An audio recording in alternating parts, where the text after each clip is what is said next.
с вашите учители и че сутрин няма да тичате за час.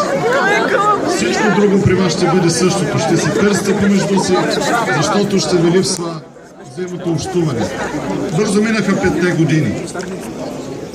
Знам, че винаги, когато се връщате в Пловдив от най-елитните университети, които ви предстои да учите, ще минавате по булевард България, за да виждате вашето училище.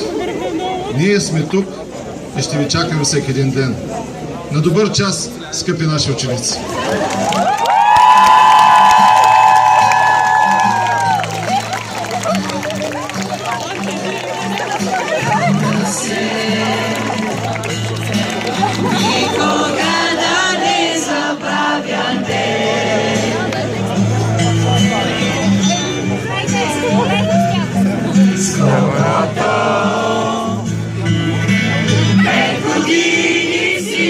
Some